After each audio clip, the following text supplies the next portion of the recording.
আপনার ফল মৃত্যুর পর আপনার জন্য সুফল বয়ে আনবে নেককার সন্তান, যে সন্তানের জন্য আপনি চুরি করে ডাকাতি করে মিথ্যা বলে আর মানুষকে তো গিয়ে সম্পদ অর্জন করেছেন, ওই সম্পদ আপনার কাজে আসবে না, বরং ওই সম্পদ দিয়ে আপনার সন্তান স্বাবলম্বী হবে, কিন্তু নেককার সন্তান হবে না। আপনি মৃত্যুর পরে গিয়েও ওই কবরের মধ্যে আপনি এখানে তো কষ্ট পাচ্ছেন, চুরি করতেছেন বয়ে থাকেন, ডাকাতির মধ্যে বয়ে থাকেন, মানুষের তো সম্মান পান না, ওই কবরের মধ্যে গিয়েও আল্লাহ রাব্বুল আলামিন আপনাকে শাস্তি রেখেছেন।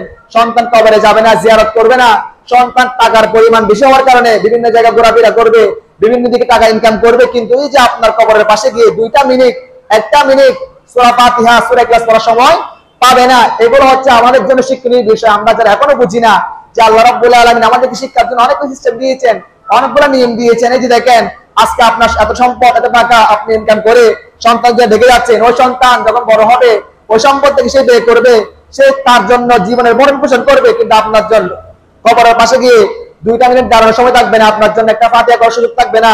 সে বলবে যে এটা করাচ্ছে, আমি যদি একদিকে ব্যবসা করি আমার টাকা ইনকাম আসবে। ওই আপনি যা শিক্ষা দিয়েছেন আপনার সাথে তাই পাবে। যেহেতু সময় সংক্ষেপ, আমি আর দীর্ঘায়িত আলোচনা করবো না। আপনাদের খতিব সাহেব রয়েছেন, আপনারা যারা এখনো দুরন্ত রয়েছে, আমি আশা করবো যে আপনারা আসবেন, বসবেন। যেহেতু শুক্রবার একটা দিন, জুমার দিন, এই জুমার দিনে অনেকগুলো গুরুত্বপূর্ণ কথা বিষয়ে আলোচনা করা হয়। আমরা তেমন শিক্ষা করার সুযোগ নেই, মাদ্রাসায় গিয়ে লেখাপড়া করার সুযোগ নেই। যাদের বয়স হয়ে গেছে তারা এখন যদি মাদ্রাসায় যান, স্কুলে যান, পড়া সম্ভব